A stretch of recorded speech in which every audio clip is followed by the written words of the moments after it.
nabadii naxariis korkiina ahaato macaamiisheeda sharafta badan meel kastood ku sugan tihiin iyo sidoo kale qaab kastood noola socotaanba. maanta waxaan idiin soo gudbinaynaa qaabka loo isticmaalo nano coating machine oo ah qalabka ama mashiinka loogu talagalay in lagu adkeeyo dhalada ama muraayadda moobilada casriga. fiidiyogan si gaar ah ugu socda macaamiisheeda kala duwan ee ku kala sugan guud ahaan magaalooyinka kala duwan ee dalka, sidoo kalena naga iibsaday qalabkan. haddaba haddaan idiin soo gudbino qaabka loo isticmaalayo, waxaan idin leenahay daawasho wacan. marka koowaad waxaad gashanaysaa gacmo gashiga ama gloveska loogu talagalay gacmaha in la gashto, kadibna moobilka ayaad nadiifinaysaa muraayadiisa ama dhalada.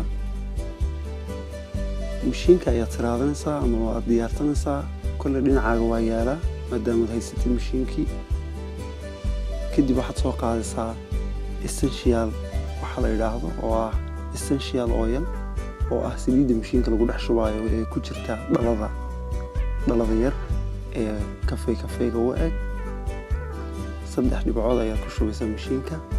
kadib waxaad soo qaadaysaa liquid nano oo ah biyaha ama loogu talagalay inay dhalada adkeeyaan dhalada moobilka. dhalada moobilkaad ku dul shubaysaa 3 jeer ama 3 dhibcood ama 3 jeer baad ku dul buufinaysaa. kadib waad gaarsiinaysaa dhammaan dhalada oo dhan biyahaas. kadib waxaad dhex gelinaysaa mashiinka, waxaad ku deynaysaa muddo ah 3 daqiiqo adigoo 3 daqiiqo gudahood kadib ka soo saaraya.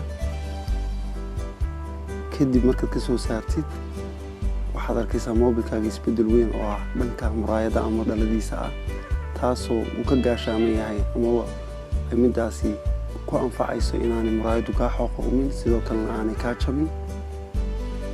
haddaba macmiil, isla hadda ka dalbo mashiinkan suuqa casriga ee samonline.com ama sidoo kale la xidhiidh taleefanada hoos ku qoran iyadoo laguu keenayo goob kastood ku sugan tahay.